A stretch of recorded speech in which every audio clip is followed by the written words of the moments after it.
Chapter 8. The Amateur Fireman. "That's a likely little brooch you've got on, miss," said Perks the porter. "I don't know as ever I see a thing more like a buttercup without it was a buttercup."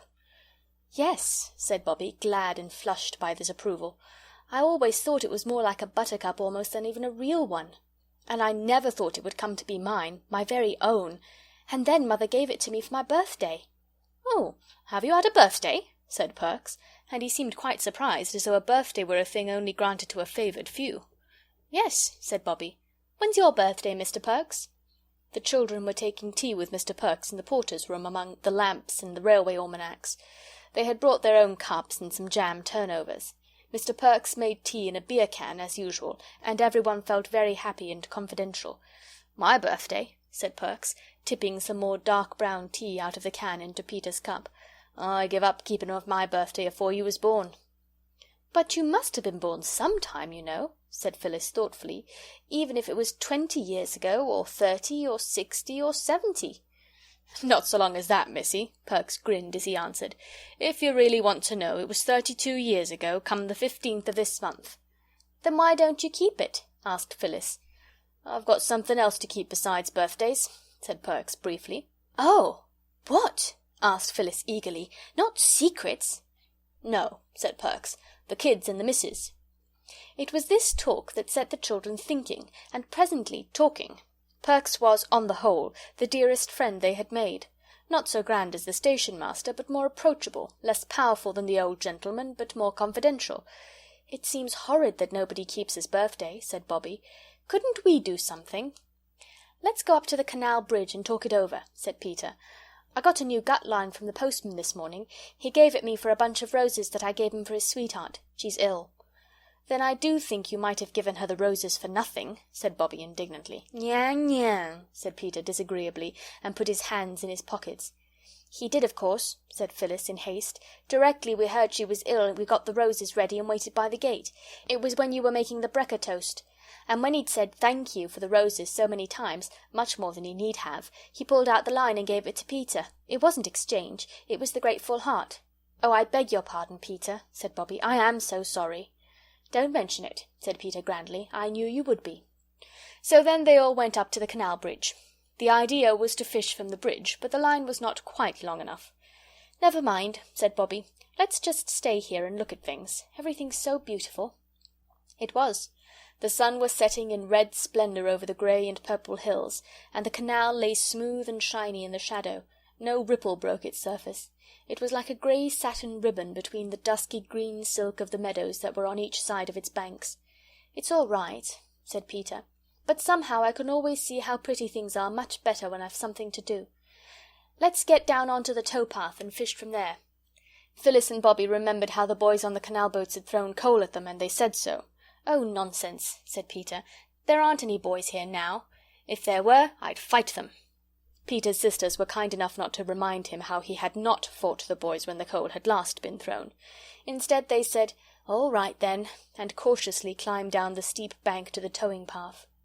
The line was carefully baited, and for half an hour they fished patiently and in vain. Not a single nibble came to nourish hope in their hearts. All eyes were intent on the sluggish waters that earnestly pretended they had never harboured a single minnow, when a loud, rough shout made them start. "Hi!" said the shout in most disagreeable tones. "Get out of that, can't you?"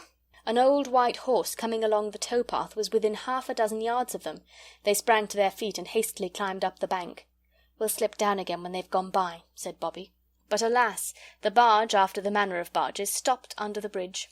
"She's going to anchor," said Peter. "Just our luck." The barge did not anchor, because an anchor is not part of a canal boat's furniture, but she was moored with ropes fore and aft, and the ropes were made fast to the palings and to crowbars driven into the ground. "What are you staring at?" growled the bargee crossly. "We weren't staring," said Bobbie. "We wouldn't be so rude." "Rude be blessed," said the man. "Get along with you." "Get along yourself," said Peter. He remembered what he had said about fighting boys, and besides he felt safe halfway up the bank. "We've as much right here as anyone else." "Oh, have you indeed?" said the man. "We'll soon see about that." And he came across his deck and began to climb down the side of his barge.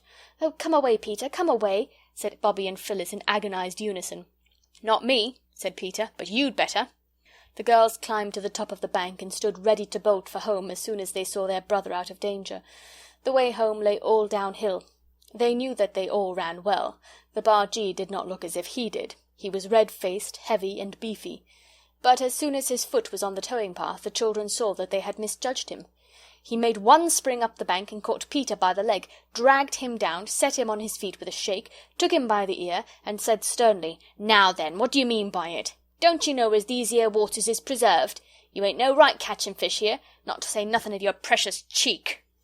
Peter was always proud afterwards when he remembered that, with the bargee's furious fingers tightening on his ear, the bargee's crimson countenance close to his own, the bargee's hot breath on his neck, he had the courage to speak the truth. "I wasn't catching fish," said Peter. "It's not your fault, I'll be bound," said the man, giving Peter's ear a twist, not a hard one, but still a twist. Peter could not say that it was. Bobby and Phyllis had been holding on to the railings above and skipping with anxiety. Now suddenly Bobby slipped through the railings and rushed down the bank towards Peter, so impetuously that Phyllis, following more temperately, felt certain that her sister's descent would end in the waters of the canal. And so it would have done if the bargee hadn't let go of Peter's ear and caught her in his jerseyed arm. "Who are you a-shoving of?" he said, setting her on her feet. "Oh," said Bobby, breathless, "I'm not shoving anybody, at least not on purpose. Please don't be cross with Peter. Of course, if it's your canal, we're sorry and we won't any more. But we didn't know it was yours." "Go along with you," said the bargee. "Yes, we will. Indeed we will," said Bobby earnestly. "But we do beg your pardon, and really we haven't caught a single fish. I'd tell you directly if we had, honour bright I would." She held out her hands, and Phyllis turned out her little empty pocket to show that really they hadn't any fish concealed about them. "Well," said the bargee, more gently, "cut along, then, and don't you do it again, that's all." The children hurried up the bank. "Chuck us a coat, Maria," shouted the man, and a red-haired woman in a green plaid shawl came out from the cabin door with a baby in her arms and threw a coat to him. He put it on, climbed the bank, and slouched along across the bridge towards the village. "You'll find me up at the Rose and Crown when you've got the kid to sleep," he called to her from the bridge. When he was out of sight, the children slowly returned. Peter insisted on this. "The canal may belong to him," he said, "though I don't believe it does. But the bridge is everybody's. Dr. Forrest told me it's public property. I'm not going to be bounced off the bridge by him or anyone else, so I tell you." Peter's ear was still sore, and so were his feelings. The girls followed him as gallant soldiers might follow the leader of a forlorn hope. "I do wish you wouldn't," was all they said. "Go home if you're afraid," said Peter. "Leave me alone. I'm not afraid." The sound of the man's footsteps died away along the quiet road. The peace of the evening was not broken by the notes of the sedge warbler, or by the voice of the woman in the barge, singing her baby to sleep. It was a sad song she sang, something about Bill Bailey, and how she wanted him to come home. The children stood leaning their arms on the parapet of the bridge. They were glad to be quiet for a few minutes, because all three hearts were beating much more quickly. "I'm not going to be driven away by any old bargeman, I'm not," said Peter thickly. "Of course not," Phyllis said soothingly. "You didn't give in to him. So now we might go home, don't you think?" "No," said Peter. Nothing more was said till the woman got off the barge, climbed the bank, and came across the bridge. She hesitated, looking at the three backs of the children. Then she said, "Ahem." Peter stayed where he was, but the girls looked around. "You mustn't take no notice of my Bill," said the woman. "His bark's worse'n his bite. Some of the kids down Farley way is fair terrors. It was them put his back up calling out about who ate the puppy pie under Marlow Bridge." "Who did?" asked Phyllis. "I dunno," said the woman. "Nobody don't know. But somehow, and I don't know the why nor the wherefore of it, them words is pison to a barge-master. Don't you take no notice. He won't be back for 2 hours good. You might catch a power of fish afore that. The light's good and all," she added. "Thank you," said Bobby. "You're very kind. Where's your baby?" "Asleep in the cabin," said the woman. "He's all right. Never wakes afore 12. Reg'lar as a church clock, he is." "I'm sorry," said Bobby. "I would have liked to see him close to." "And a finer you never did see, miss, though I says it." The woman's face brightened as she spoke. "Aren't you afraid to leave it?" said Peter. "Lor love you, no," said the woman. "Who'd hurt a little thing like him? Besides, Spot's there. So long." The woman went away. "Shall we go home?" said Phyllis. "You can. I'm going to fish," said Peter briefly. "I thought we came up here to talk about Perks's birthday," said Phyllis. Perks's birthday'll keep." So they got down on the towing path again, and Peter fished. He did not catch anything. It was almost quite dark. The girls were getting tired, and, as Bobby said, it was past bedtime, when suddenly Phyllis cried, "What's that?" And she pointed to the canal boat. Smoke was coming from the chimney of the cabin, had indeed been curling softly into the soft evening air all the time, but now other wreaths of smoke were rising, and these were from the cabin door. "It's on fire, that's all," said Peter calmly. "Serve him right." "Oh, how can you?" cried Phyllis. "Think of the poor dear dog." "The baby!" screamed Bobby. In an instant all three made for the barge. Her mooring ropes were slack, and the little breeze, hardly strong enough to be felt, had yet been strong enough to drift her stern against the bank. Bobby was first, then came Peter, and it was Peter who slipped and fell. He went into the canal up to his neck, and his feet could not feel the bottom, but his arm was on the edge of the barge. Phyllis caught at his hair. It hurt, but it helped him to get out. Next minute he had leapt on to the barge, Phyllis following. "Not you!" he shouted to Bobby. "Me, because I'm wet." He caught up with Bobby at the cabin door, and flung her aside very roughly indeed. If they had been playing, such roughness would have made Bobby weep with tears of rage and pain. Now, though he flung her on to the edge of the hold, so that her knee and her elbow were grazed and bruised, she only cried, "No, not you, me!" and struggled up again, but not quickly enough. Peter had already gone down 2 of the cabin steps into the cloud of thick smoke. He stopped, remembering all he had ever heard of fires, pulled his soaked handkerchief out of his breast pocket, and tied it over his mouth. As he pulled it out he said, "It's all right, hardly any fire at all." And this, though he thought it was a lie, was rather good of Peter. It was meant to keep Bobby from rushing after him into danger. Of course it didn't. The cabin glowed red. A paraffin lamp was burning calmly in an orange mist. "Hi," said Peter, lifting the handkerchief from his mouth for a moment. "Hi, baby! Where are you?" he choked. "Oh, let me go!" cried Bobby, close behind him.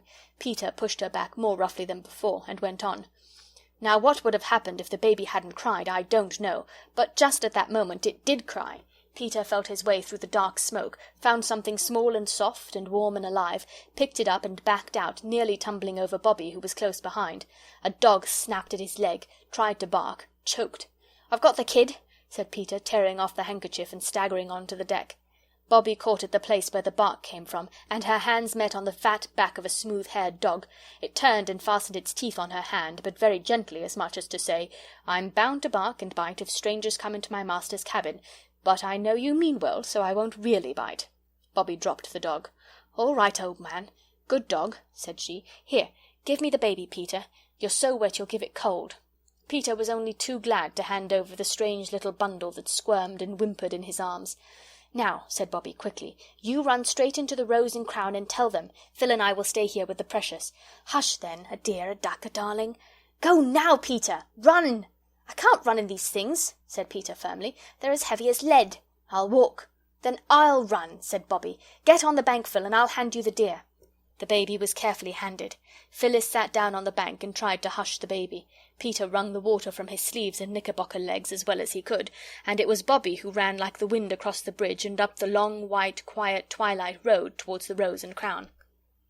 There is a nice, old-fashioned room at the Rose and Crown, where bargees and their wives sit of an evening drinking their supper beer and toasting their supper cheese at a glowing basketful of coals that sticks out into the room under a great hooded chimney, and is warmer and prettier and more comforting than any other fireplace I ever saw. There was a pleasant party of barge people around the fire. You might not have thought it pleasant, but they did, for they were all friends or acquaintances, and they liked the same sort of things and talked the same sort of talk. This is the real secret of pleasant society. The bargee Bill, whom the children had found so disagreeable, was considered excellent company by his mates. He was telling a tale of his own wrongs, always a thrilling subject. It was his barge he was speaking about. "And he sent word down, paint her inside out, not naming no colour, d'ye see. So I gets a lot of green paint, and I paints her stem to stern, and I tell you she looked A1. Then he comes along, and he says, 'What d'ye paint her all one colour for?' he says. And I says I, 'cause I thought she'd look fust rate,' says I, 'and I think so still.' And he says, 'Do ye? Then you can just pay for the bloomin' paint yourself,' says he, and I had to, too." A murmur of sympathy ran round the room. Breaking noisily in on it came Bobby. She burst open the swing door, crying breathlessly, "Bill! I want Bill the bargeman!" There was a stupefied silence. pots of beer were held in mid-air, paralysed on their way to thirsty mouths. "Oh," said Bobby, seeing the bargewoman and making for her, "your barge cabin's on fire! Go quickly!" The woman started to her feet and put a big red hand to her waist on the left side, where your heart seems to be when you are frightened or miserable. "Reginald Horace!" she cried in a terrible voice. "My Reginald Horace!" "All right," said Bobby, "if you mean the baby. Got him out safe. Dog too." She had no breath for more, except, "Go on! It's all alight!" Then she sank on the alehouse bench and tried to get that breath of relief after running which people call the second wind, but she felt as though she would never breathe again. Bill the bargee rose slowly and heavily, but his wife was 100 yards up the road before he had quite understood what was the matter. Phyllis, shivering by the canal side, had hardly heard the quick approaching feet before the woman had flung herself on the railing, rolled down the bank, and snatched the baby from her. "Don't," said Phyllis reproachfully. "I just got him to sleep." Bill came up later, talking in a language with which the children were wholly unfamiliar. He leapt onto the barge and dipped up pails of water. Peter helped him, and they put out the fire. Phyllis, the bargewoman, and the baby, and presently Bobby too, cuddled together in a heap on the bank. "Lord help me if it was me left anything as could catch a light," said the woman again and again. But it wasn't she. It was Bill the bargeman, who had knocked his pipe out, and the red ash had fallen on the hearth-rug and smouldered there, and at last broken into flame.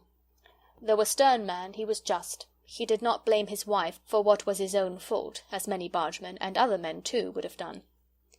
Mother was half wild with anxiety when at last the 3 children turned up at 3 Chimneys, all very wet now, for Peter seemed to have come off on the others. But when she had disentangled the truth of what had happened from their mixed and incoherent narrative, she owned that they had done quite right, and could not possibly have done otherwise. Nor did she put any obstacles in the way of their accepting the cordial invitation with which the bargeman had parted from them. "You be here at 7 tomorrow," he had said, "and I'll take you the entire trip to Farley and back, so I will, and not a penny to pay. 19 locks." They did not know what locks were, but they were at the bridge at 7, with bread and cheese and half a soda cake, and quite a quarter leg of mutton in a basket. It was a glorious day. The old white horse strained at the ropes, the barge glided smoothly and steadily through the still water. The sky was blue overhead. Mr. Bill was as nice as anyone could possibly be. No one would have thought that he could be the same man who had held Peter by the ear. As for Mrs. Bill, she had always been nice, as Bobby said, and so had the baby, and even Spot, who might have bitten them quite badly if he had liked. "It was simply ripping, Mother," said Peter when they reached home, very happy, very tired, and very dirty. "Right over that glorious aqueduct. And locks, you don't know what they're like. You sink into the ground, and then, when you feel you're never going to stop going down, 2 great black gates open slowly, slowly, you go out, and there you are on the canal just like you were before." "I know," said Mother. "There are locks on the Thames. Father and I used to go on the river at Marlow before we were married."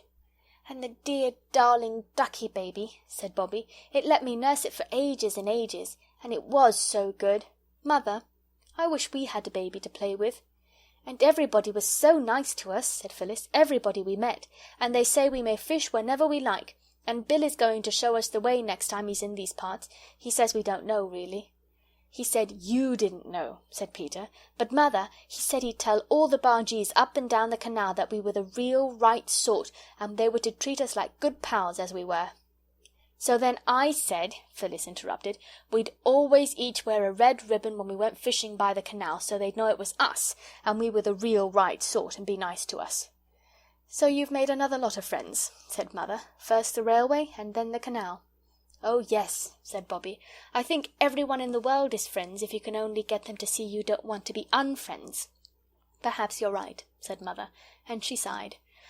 "Come, chicks, it's bedtime." "Yes," said Phyllis.